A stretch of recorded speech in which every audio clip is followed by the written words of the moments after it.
When this game reaches its highs, the dev team makes you feel it. They flex every animation trick they learn across the entire project. The camera sweeps, the particle effects, the raw kinetic energy you can practically taste. But when they need to rush, they let you feel that too. And that's one of the strangest through lines of this story arc. There are more cutscenes than gameplay, yet not all the cutscenes carry the same love and care that we saw in the earlier ones from the game. Every now and then I ran into something that looked shockingly lazy compared to what came before. I know I always bring up Raccoon's cutscene on Namek as the gold standard, but the Buu Saga deserved moments on that level. Moments as bizarre, theatrical, and beautifully exaggerated as the Ginyu Force strutting into battle.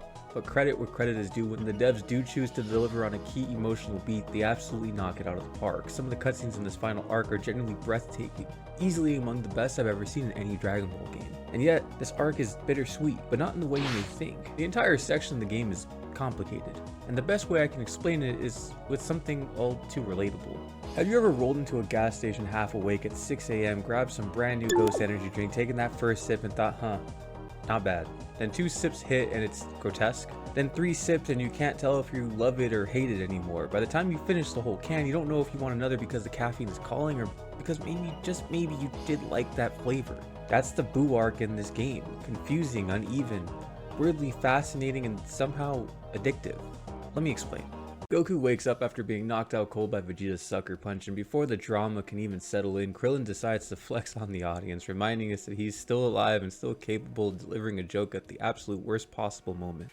Is that really you, Goku? You're alive! Goku quickly fills the team in. Vegeta and Gohan are both gone, lost in the fight against Majin Buu, and as heartbreaking as that is, he wastes no time explaining the one sliver of hope he learned in the other world. A technique created by a race called the Metamorians, a method of fusion that allows 2 warriors of similar height and power to combine into a single, unbelievable strong being. It's here where Popo reminds us that there are 2 fighters who meet those criteria. Goten and Trunks napping upstairs, completely unaware that the fate of the world is resting on whether or not they can learn a dance routine. Now, to be fair, in the anime and manga, we got a lot more build-up showcasing how absurdly strong these kids are. Training sessions, character moments, sparring scenes, enough to really sell that the idea that these 2 children can save the world. Kakarot didn't give us any of that. Outside of the fact that they can become Super Saiyans and had a tiny bit of training with Gohan in some of the side quests, the game doesn't really earn the idea that they're Earth's last hope. But before Goku can even begin teaching them the fusion dance, the sky snaps to black. Shenron has been summoned by Bulma back at Capsule Corp. The game actually fixes a scene from the original story. Now in the manga, there's a notorious plot hole. The wish was supposed to revive everyone who died that day except for the evildoers. Logically, the cast should have realized Gohan wasn't brought back because he didn't die that day. Only Videl acts like this makes sense, while everyone else acts like they forgot how the dragon works. Kakarot corrects this by changing that wish entirely. The wish is now used to revive only those killed by Vegeta during his Majin rampage at the World Tournament. A much cleaner narrative choice, and it gives us the characters a more grounded, meaningful moment of mourning when they assume Gohan has fallen. But then, literally seconds later, the game contradicts itself. Kibito is revived by the Dragon Balls. The problem? Vegeta didn't kill Kibito. Dabura did, and he even says so. I'm certain I was killed by Dabura. Killed by Dabura. Killed by Dabura.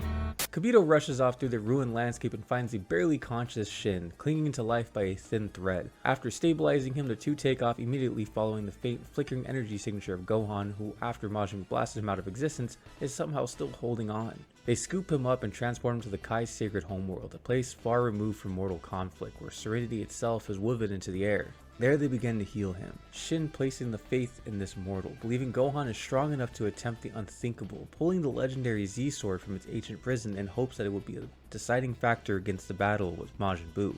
Kibito, meanwhile, cannot help himself. He makes snide, borderline racist comments about mortal weakness, as if the very idea of human wielding such a divine artifact is comedic. But Gohan answers not with words but with his action. He transforms into a Super Saiyan, grips the hilt, and rips the Z-Sword clean from the mountain. Back on the lookout, Goku breaks the news of Gohan and Vegeta fate to everyone and explains the plan to teach the fusion technique to Goten and Trunks. But before he can even begin, Babidi hijacks the world's airways, projecting Majin Buu's chaos for everyone to see. He demands the location of Piccolo, Goten, and Trunks, threatening carnage until someone talks. What follows is unintentionally one of the funniest cutscenes in this game.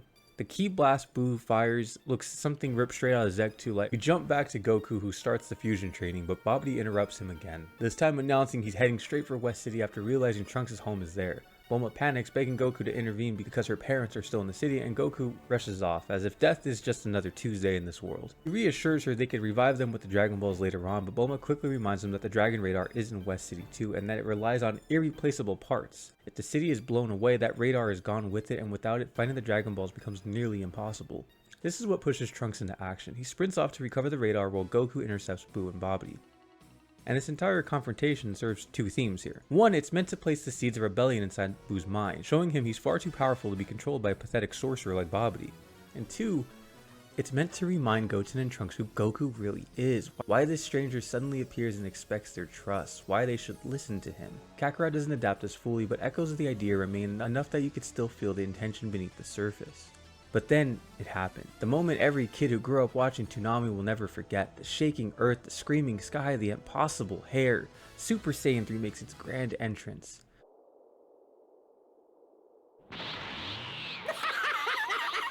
That won't work. Vegeta tried the same thing, and look what happened to him. Good point. Then I guess I'd better kick it up a notch and go one step further. What do you think?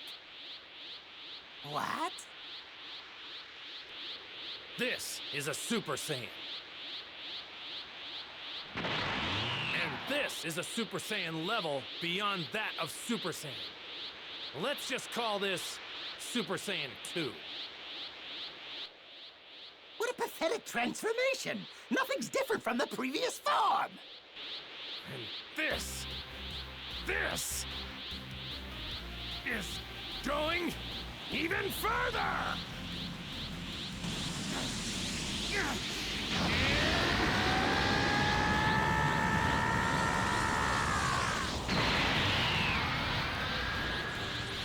This is Super Saiyan 3! Sorry it took me so long. I'm still not used to this form just yet. You have scary face now, but Voodoo's scared! Yes, precisely, you fool. Now Majin Buu, destroy this ruffian!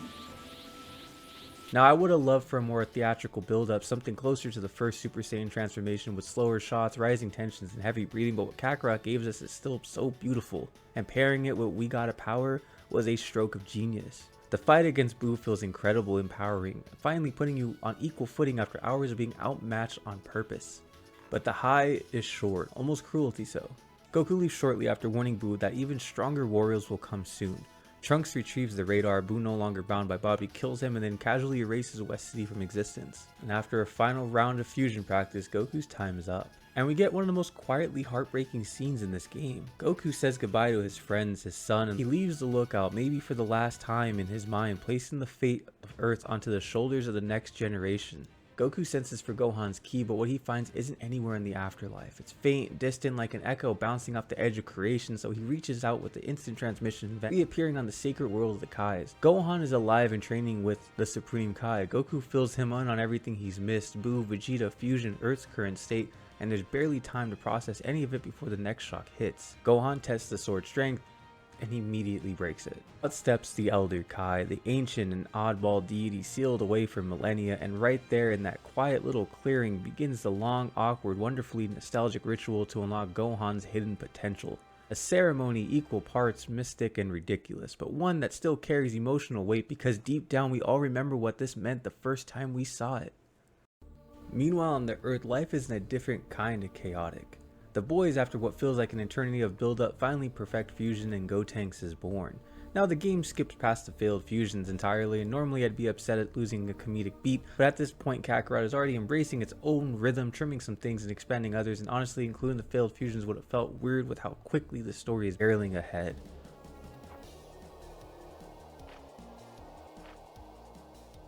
Fusion!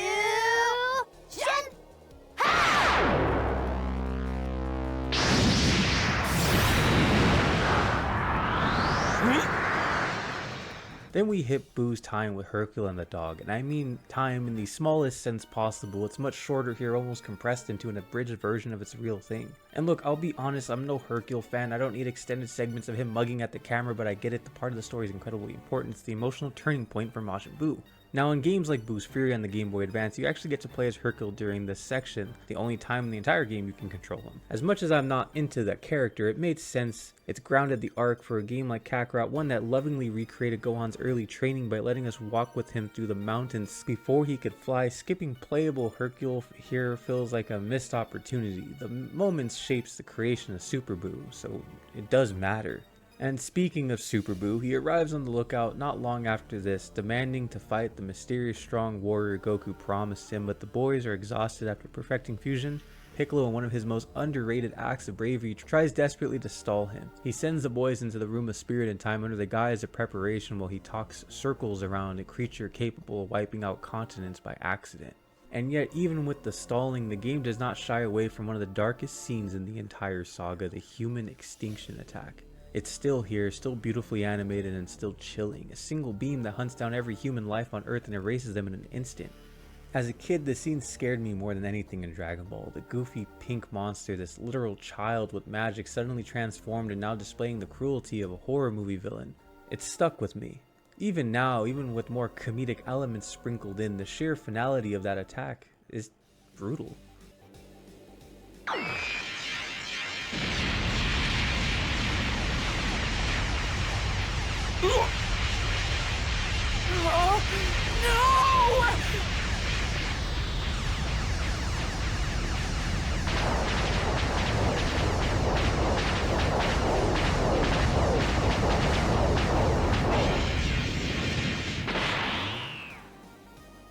Eventually, Buu and Piccolo enter the room where we finally get to take control of Gotenks, and Kakarot does something really special here. It embraces the absurdity of Gotenks' entire moveset, from the Super Ghost Kamikaze attack to all the wild, over-the-top techniques Toriyama tossed into the manga for fun. The game nails that energy.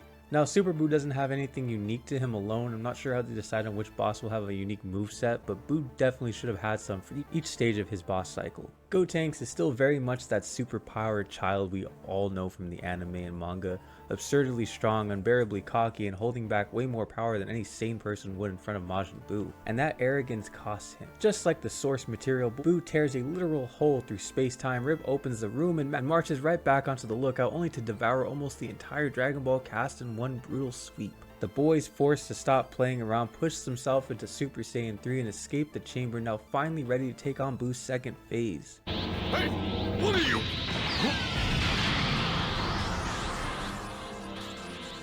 Yeah! When? How? What did you just do? Beats the hell out of me! But I do know I'm super duper strong now! Anyway, we got more important things to do now, right?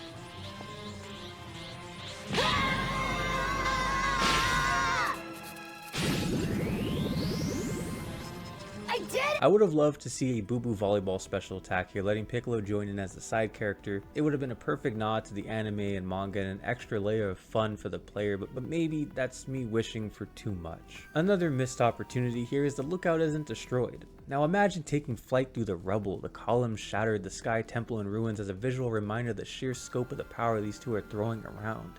A small detail, but it would have added so much more texture in the atmosphere before this next big fight. Back in the Kai world, Gohan's ritual is finally complete, and in a genuine heartfelt moment between father and son, Kakarot shows how much care it holds for these characters. Goku, for one of the rare times in his saga, let the mask and regrets not being there more for Gohan. I wish I could, but I gotta stay here. I wish for a lot of things. I wish I could have seen you grow up. Dad!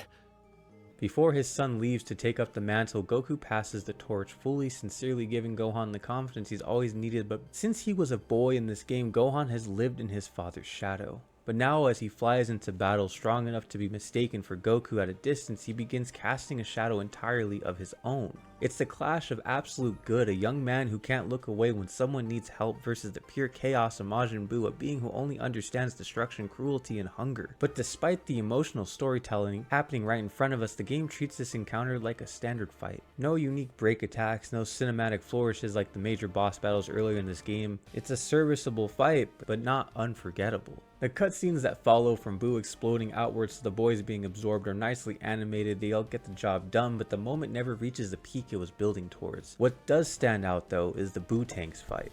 This version actually shows him using the boy's techniques, little touches that remind you that the developers still cared about the details even if some big moments didn't get to the spectacle that they deserved. Goku's now revived thanks to the Elder Kai's sacrifice of his own life, returns to Earth with a renewed purpose, help his son finish what they started. Armed with the Patara earrings, he hopes fusion will finally tip the scales, and then there's a quiet clever detail here when the Elder Kai hands him those earrings. He offhandedly admits as he believes the fusion is permanent to his knowledge. It's subtle, but it feels like a nod towards the later Dragon Ball Super retcon about the hour-long limit, Kakarot giving a knowing wink to its own evolving world. But before Gohan can use the earring, everything collapses. He's absorbed by Majin Buu, adding the last missing piece to create the strongest version of the monster yet.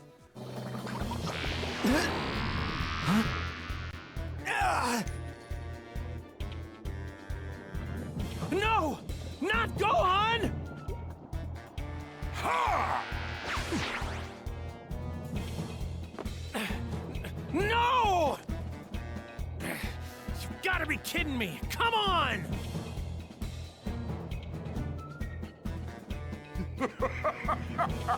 Yes! I'm even more powerful than before! Goku is left alone, forced into battle against the most powerful Majin form to ever exist, and then it hits him. A flicker.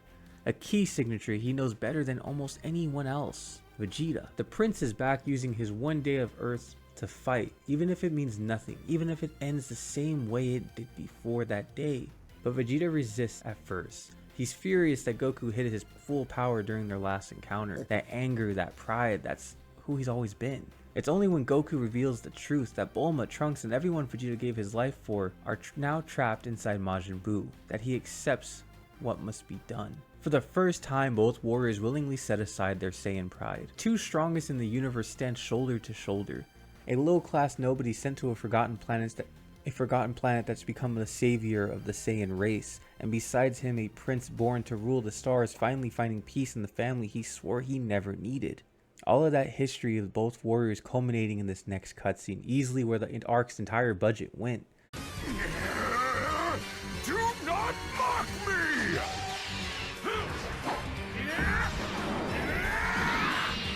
No!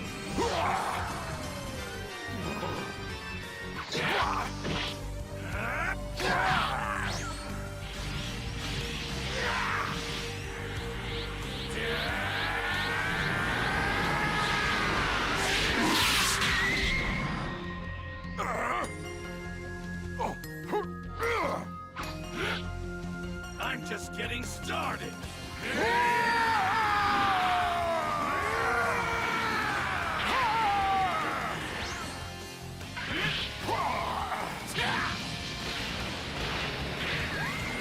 Big Bang!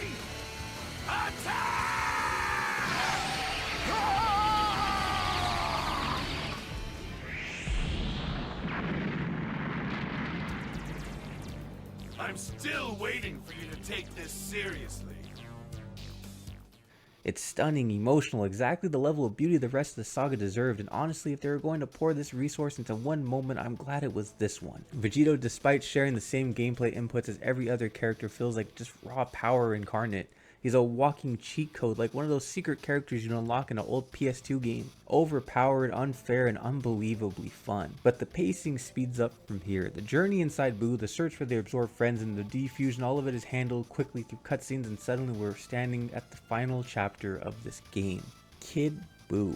He feels like a final boss. Wide area attacks, unpredictable movements, special techniques that force you to stay alert. You can't button mash your way through this fight. He dodges everything. He puts pressure. He strikes without a pattern. This is the kind of AI I wanted from the very start of this arc. An opportunity that makes you feel like you're fighting an uphill battle. The embodiment of pure chaos and destruction. And then the game finally does it. They included something I generally didn't expect, a moment at first I assumed would remain tucked away in basic in-game dialogue, but they go all in. They give Vegeta his full development in a cutscene.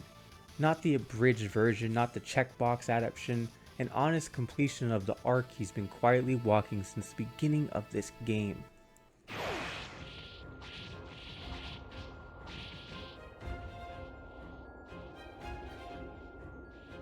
Kakarot. are something else. I think I finally figured it out. I think I know why a genius like me can't keep up with you.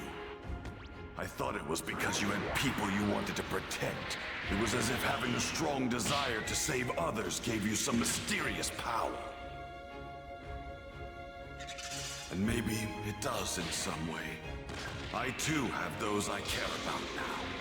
But you are always different. You don't fight to win. You fight to continue pushing yourself past your own limits. That's why you never took the lives of your opponents. You even had the opportunity to kill me. But you didn't. You didn't. Damn you, Kakarot. I can't believe a battle-loving, kind-hearted Saiyan like you even exists. You're in trouble now, Boo. Here comes my full-power Kamehameha! Only you can do this. You are number one. Throughout Kakarot, it's been clear that Vegeta has been lost. Not directionless, but uncertain of who he wants to become. His desire to grow was always tied to ego, to status, to the pedestal he felt he deserved. Strength wasn't a personal pursuit for him, it was his throne. It was justification, it was the last remaining thread of the identity he clung onto from a world long destroyed. And the game shows this beautifully in his training quests and the conversations he has with Trunks and the way he talks to the Earthlings. He's searching for something greater, but doesn't yet understand that greater doesn't always mean stronger. Vegeta's entire existence has been defined by his rivalry with Goku, the intense, toxic, deeply emotional comparison to someone he was taught should be beneath him. A low-class warrior surpassed the prince of all Saiyans. It shattered him, it reshaped him, and even as he built a family and made life on Earth, that wound never truly healed. So when he finally admits the truth in the face of this almighty threat, it's monumental. It's the final surrender of the oldest internal conflict. Combined with his sacrifice as Majin Vegeta, the moment completes his journey from ruthless villain to true protector. He finally accepts Goku not with bitterness but with denial, but with respect, with clarity. This is Vegeta stepping out of the shadow he thought he was trapped in, and for the first time he stands beside Goku not because he wants to prove something but because he finally understands who he is. From here, the game throws you into a brutally uphill battle, Vegeta versus Kid Buu, and it nails all the feelings that those old Tenkaichi fights had. All that power you just enjoyed with Goku is now gone. You're fighting at a disadvantage, scrambling to survive, dodging, blocking, and waiting to strike. Goku is now at his weakest after the drain of Super Saiyan 3. Vegeta lays out a desperate plan, the Spirit Bomb. Gathering the strength of the entire Earth, the people Goku and friends have saved across their lives, all contributing to take down an enemy none of them could defeat alone. And honestly, the only thing I would have added is a montage of the side characters we helped throughout the game. Faces we've seen in quests, people whose stories intertwine with ours. It would have made the moment a little bit more powerful. But even without it, the scene is beautiful. Vegeta finally admits Goku's the best in acceptance and sets the Spirit Bomb plan in motion. Majin Buu sacrifices his own safety and strength to hold Kid Buu back. Mr. Satan does the one thing no one else could: convince humanity to give their energy using the charisma only he possesses. It becomes a true communal victory, a moment earned by every character, big and small, strong and weak. And then there's Kid Buu himself. Kid Buu is pure instinctual evil. He's not calculated, not vengeful, just raw destruction. The Spirit Bomb, made from the pure life energy and goodwill of nearly every soul on the planet, is the perfect thematic counter. Whether or not it only hurts evil, the symbolism is unmistakable. The Earth gives its life to erase a being built on ending life. And that symmetry, the narrative closure, is what makes this final moment so iconic. Now, before the final arc fully lands, the game gives us one more confrontation with Kid Buu, and normally I would be the first one to criticize the game for padding things out with unnecessary fights. This game has had a habit of adding battles that do nothing but slow down the pacing, and usually I throw this one into that pile, but not this time. Because this fight isn't a filler fight, it's a metaphor. This battle is the pure distilled clash between Goku and Kid Buu, not just as characters but as ideologies, as forces of the universe grinding against each other with everything they represent. Buu is constantly described as pure evil incarnate. He isn't a villain with ambition or a mastermind with a tragic backstory, he's a force of nature. Chaos without a single thought, nihilism with a heartbeat, no motive, no malice, just destructive for the sake of destruction, a reminder that evil doesn't always need a reason. But Goku is on the opposite. He's everything Buu isn't. He represents spirit, raw, unbroken, uncorrupted, a selfless drive to grow, not for dominance, not for validation, but simply because it is who he is. This last battle is chaos versus purity, instinct versus intention, destruction versus hope. And after the fight, it happens. The moment this entire game has been slowly crawling towards. This match ends with what might generally be the most beautiful rendition of Kid Buu's defeat ever put into a Dragon Ball game. The animation, the lighting, the framing, it all lands. There's weight in every second, a sense that we reached the summit of this entire journey. No! Huh? Vegeta's gone. Do it! Hurry up and blow this guy to pieces! Way to go, Mr. Satan! You know, I was wrong about you. You really are a hero!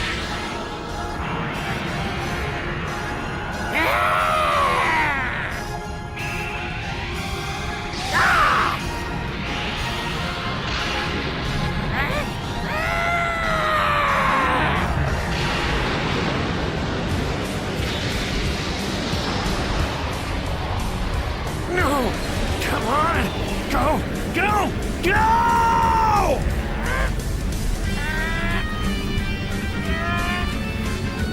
No!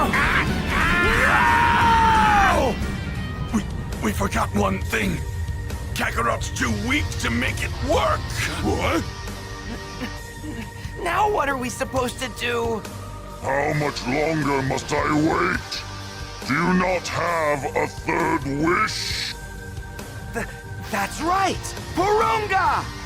Can you restore the energy of someone named Goku? I can. That's great! Please do it now! Burrito Paro! It's no good! Goku! I used the final wish to restore your energy! Are you back to full power yet? Yeah, I sure am! Thank you, Dragon Balls!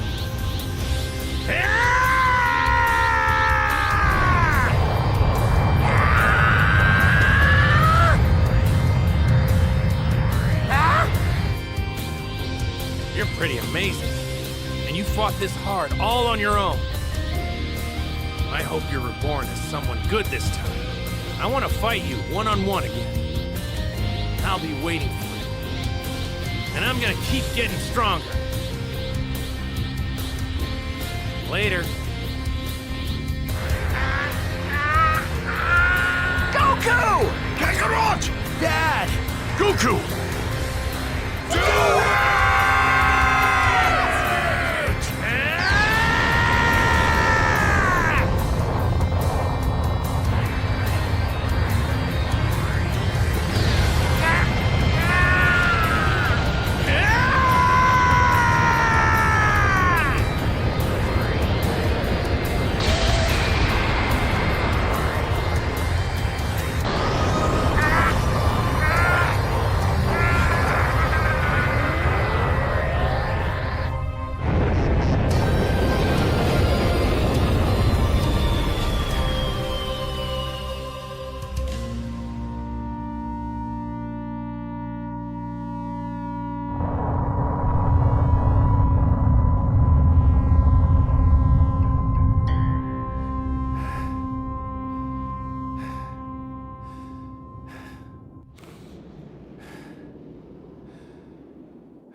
Phew!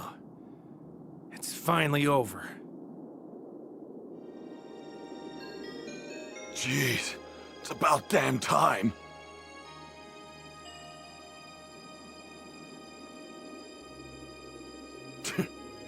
What the hell is he smiling about? He never ceases to piss me off.